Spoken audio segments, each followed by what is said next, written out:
Hello मेरे प्यारे दोस्तों, धार्मिक ज्ञान वीडियो चैनल में आपका स्वागत है।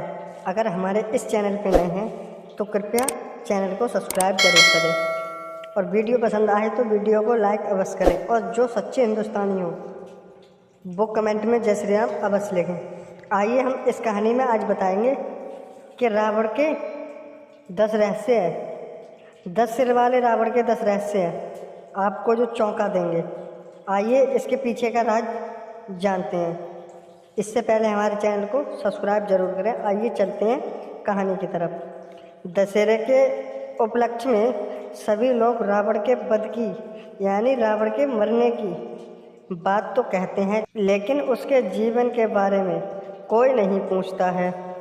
कहते हैं कि 1 लाख पूत 1.25 लाख नाती, घर ना दिया ना बाती। रावण को प्रकांड विद्वान वरदानी राक्षस जिसे कालजयी कहा जाता था, लेकिन कैसे? वो कालजयी जिसके बल से त्रिलोक थक थक कांपते थे, एक स्त्री के कारण समूल मारा गया था। वो वानरों की सेना के लिए एक मनुष्य से।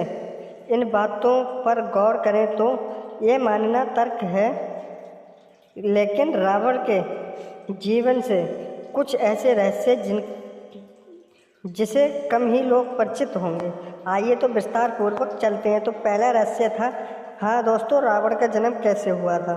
आइए चलते हैं। रावण एक ऐसा योद्धा था जिसके बल से सारा ब्रह्मांड कांपता था। लेकिन क्या आप जानते हैं कि वो रावण जिसे राक्षसों का राजा कहा जाता था, वो किस कुल की संतान था?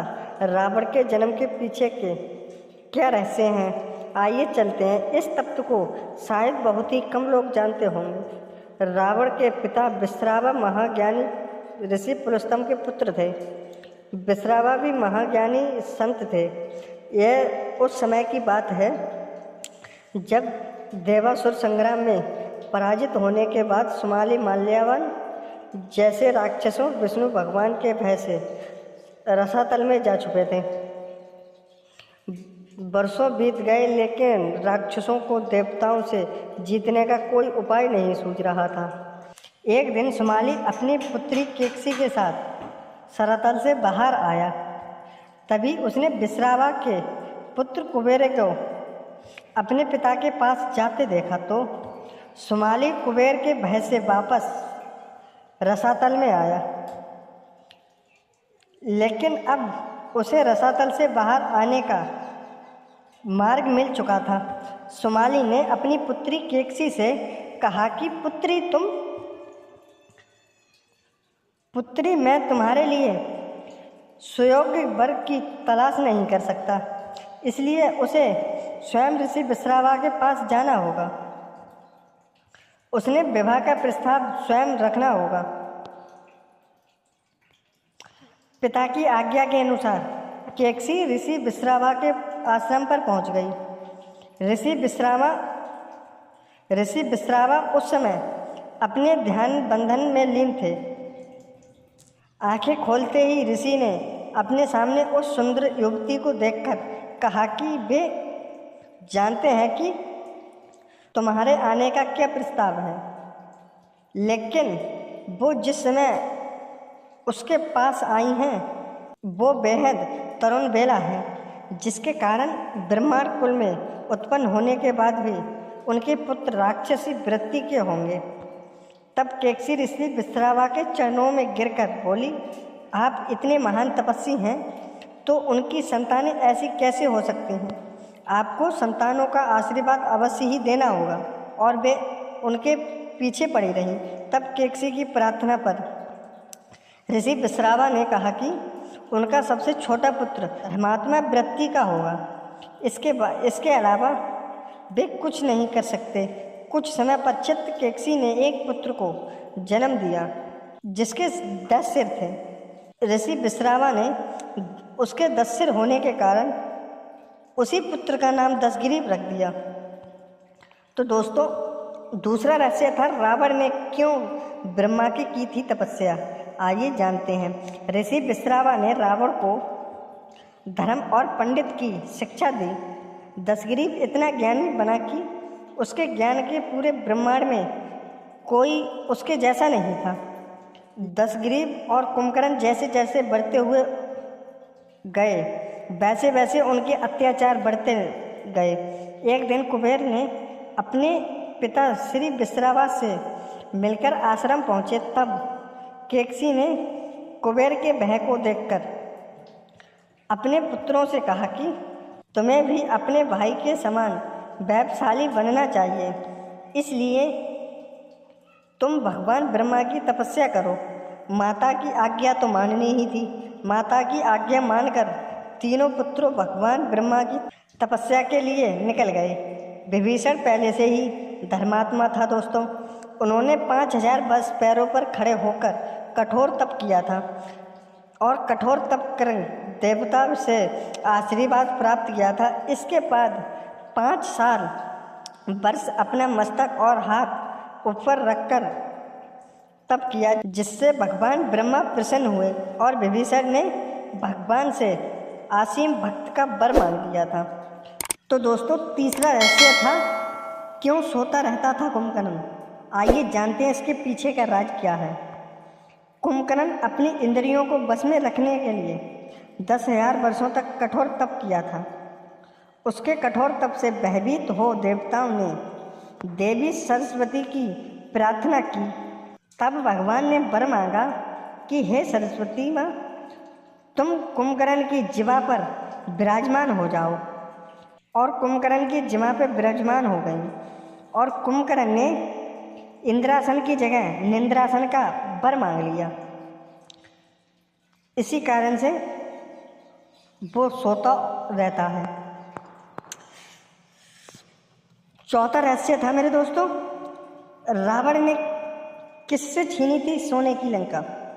आइए इसके पीछे का राज जानते हैं। दशग्रीव अपने भाइयों से भी अधिक कठोर तप में लीन था। वो प्रत्येक हजारों वर्ष में अपना एक शीश भगवान के चरणों में समर्पित कर देता था। इस तरह उसने 10,000 साल तक उनका तप किया और उसमें 10,000 साल के बाद 10वां सिर भी अर्पण करने वाला था। इतने पर भगवान को समर्पित करते हुए देखा तो उसके तप से प्रसन्न होकर भगवान ने उसे वर मांगने को कहा। तब दशग्रीव ने कहा कि हे देव, दानव, गंधर्व और किन्नर कोई भी उसका वध ना कर सके। वो मनुष्य और जानवरों को कीड़ों की भांति समझता रहता था, इसलिए उसने वरदान में उनके इनको छोड़कर यही कारण था कि वो भगवान विष्णु को उसके वध के लिए मनुष्य अवतार में आना पड़ा, जो प्रभु श्री राम थे। दशग्रीव स्वयं सर्वशक्तिमान समझने लगा था और सरातल में छुपे राक्षस भी बाहर आ गए थे। राक्षसों का आतंक बढ़ता गया।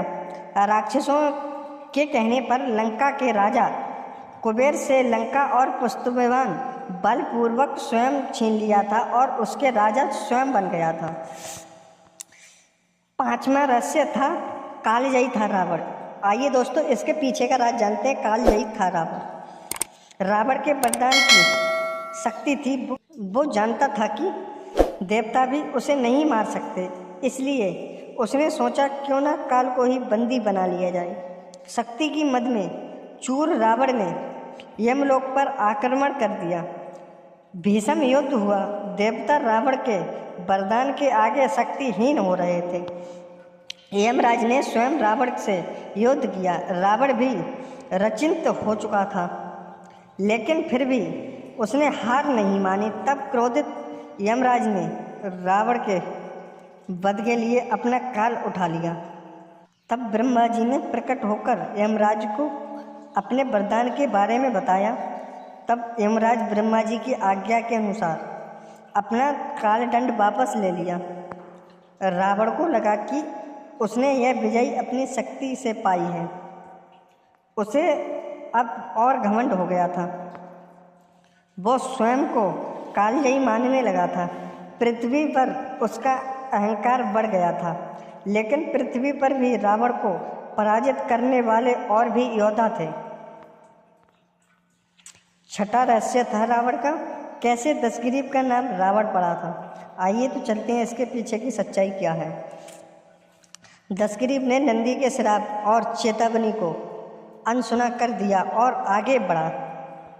अपने बल के मद में चूर दशग्रीव ने जिस पर्वत पर भगवान शिव की विश्राम कर रहे थे उस पर्वत को ही अपनी भुजाओं पर उठा लिया था, जिससे भगवान शंकर की तपस्या भंग हो गई थी और भगवान शिव ने अपने पैर के अंगूठे से पर्वत को हल्का सा दबा दिया और पर्वत के नीचे दशग्रीव की भुजा दब गई और वो पीड़ा से इस तरह रोया कि चारों ओर हाहाकार मच गया।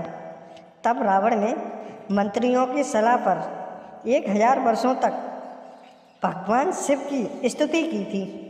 तब भगवान शिव ने दशग्रीव से प्रसन्न होकर उसे अपनी चंद्रहास खड़क दी और कहा कि तुम्हारे रुदन से सारा विश्व काँप उठा है, इसलिए तुम्हारा नाम आज से रावण होगा। और रावण का अर्थ यही है, रुदन होना है। तब से दशग्रीव के नाम से वो प्रचलित हुआ था। छठा रहस्य था, बाली ने भी हराया था रावण को। आइए चलते हैं वो कैसे। एक बार रावण ब्रह्मांड करता हुआ महर्षि तीव्रपुरी पहुंचा। इस अत्यंत सुंदर नगरी का राजा था शैरसुर अर्जुन। रावण ने इस नगरी पर अधिकार जमाने के लिए आक्रमण कर दिया था। सहसा अर्जुन ने इस युद्ध में रावण को आसानी से हरा दिया। वो चाहता तो रावण को मार भी सकता था, लेकिन सहसा अर्जुन ने अपने पूर्व पुरुषोत्तम ऋषि का वंश होने के कारण बंदी बना लिया था, जिसकी कैद से मुक्त करने के लिए ऋषि पुरुषोत्तम ऋषि स्वयं पृथ्वी पर आए थे और रावण मुक्त हो गया था। बाली से भी रावण की पराजय का विवरण ग्रंथों में मिलता है। कहा जाता है कि किष्किंधा के राजा बाली ने रावण को अपनी बाहों में दबाकर 7 समुद्र की यात्रा कराई थी, लेकिन तब रावण ने अपनी कुटिल बुद्धि का प्रयोग कर बाली को अपना मित्र बना लिया था। इस तरह रावण शक्तिशाली तो था, लेकिन पराजय का स्वाद उसने भी चखा था। 7वां रहस्य था, रावण के वध का कारण बनी थी स्त्रियां।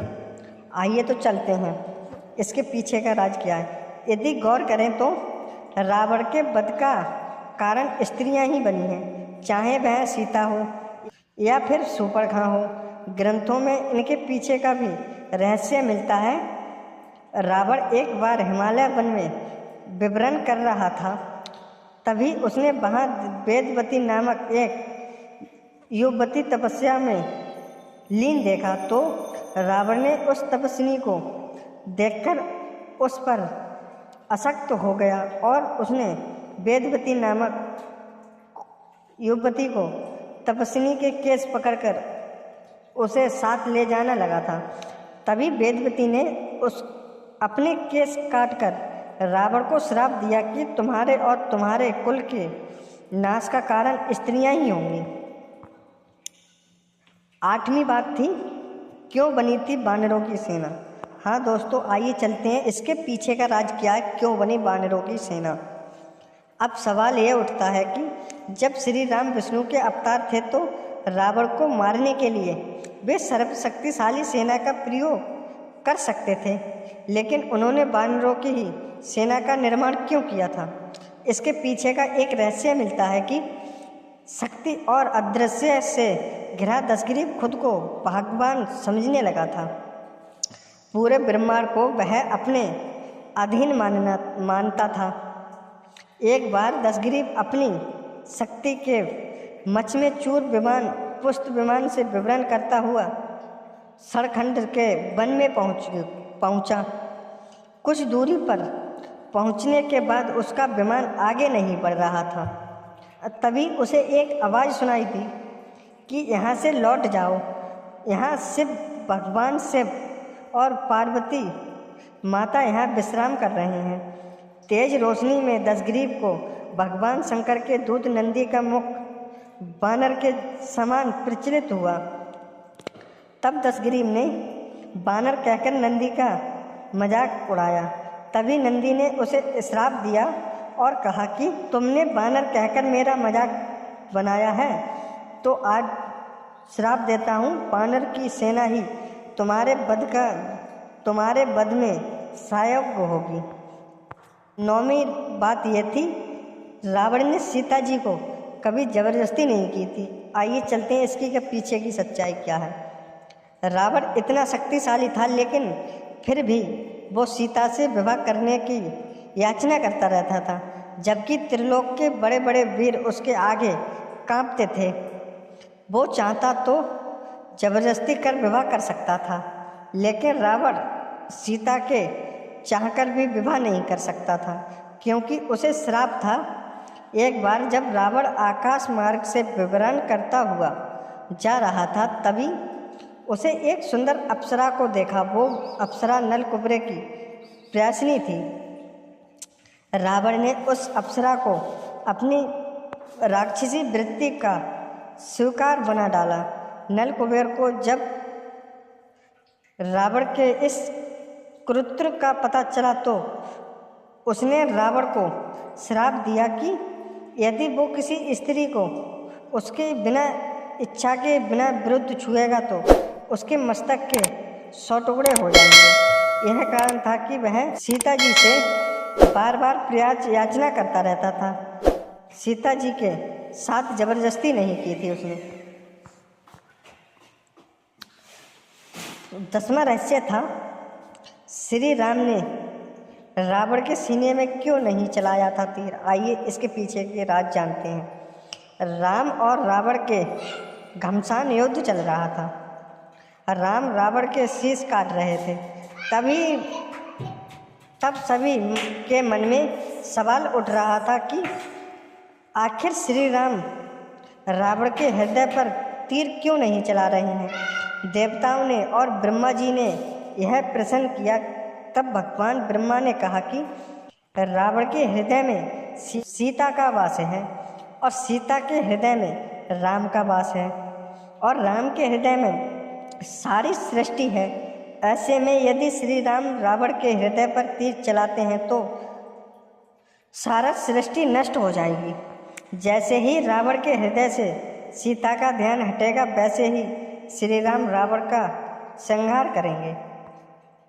इसलिए जब विभीषण रावण के वरदान का रहस्य बताने जब श्री राम के पास पहुंचा, तो रावण के हृदय से सीता का ध्यान हट गया। फिर भगवान राम ने अत्यंत राक्षस के नाभि पर तीर चलाकर उसका वध कर दिया। रावण का वध यही दिन दशहरे का विजयी दशमी कहलाता है। तो दोस्तों मेरे, आप ये रहस्य समझ ही गए होंगे। तो वीडियो पसंद आए तो वीडियो को लाइक अवश्य करें, और चैनल पे हमारे नए हैं तो कृपया चैनल को सब्सक्राइब जरूर करें, और सच्चे हिंदुस्तानियों कमेंट में जय श्री राम अवश्य लिखें। धन्यवाद। मिलते हैं अगली वीडियो में, तब तक ले जय श्री राम।